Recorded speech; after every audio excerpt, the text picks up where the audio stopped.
អ្នកស្រែស្នេហ៍អូនអ្នកផ្សា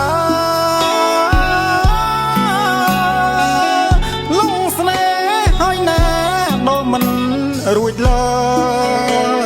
យដឹងថាវាគ្មានសង្ឃឹម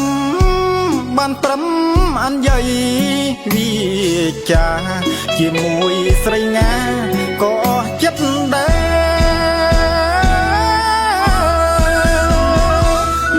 មានចិត្តស្មង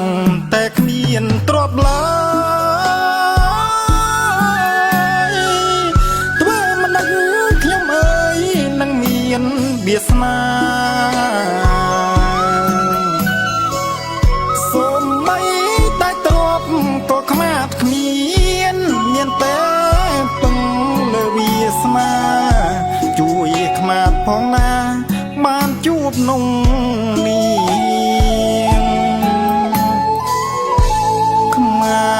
កូនអ្នកក្រតែស្មោសណាសូមតែចាស់ចាំយល់ដល់ខ្មាតផងមិនដឹងត្រូវគិតឲ្យយ៉ាងណាបើសិននាងងាបានទៅគេមិនយកប្រពន្ធទេសួរនៅជាមួយម្ដា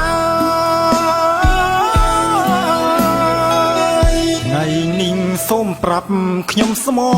នងនេះធ្វើមិនដាច់វាសនាខ្មាតកូនអ្នកស្រែមកពីឪពុកម្ដាយស្រីព្រោះតែគេអញ្ញ័យជឿតាមគេនាងស្នេហ៍ខ្ញុំដែរតែព្រោះ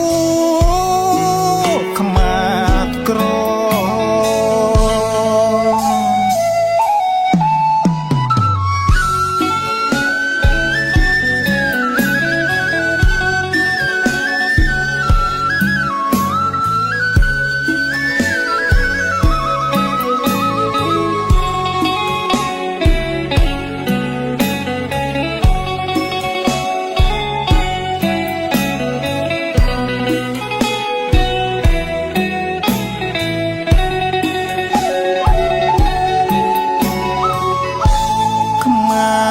កូ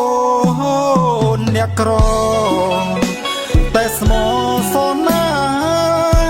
សូមតែចាស់ចាំយល់ដល់ខ្មាតផងមិនដឹងត្រូវគិតឲ្យយ៉ាងណាបើសិននាងងាបានទៅគេមិនយកប្រពន្ធទេសួរនៅជាមួយម្ដាយថ្ងៃនេះសូមប្រាប់ខ្ញុំស្មោះនងនេះធ្វើមិនដាច់វាសនាខ្មាតកូនអ្នកស្រែមកពីឪពុកម្ដាយស្រីព្រោះតែគេអញ្ញ័យជឿតាមគេនាងស្នេហ៍ខ្ញុំ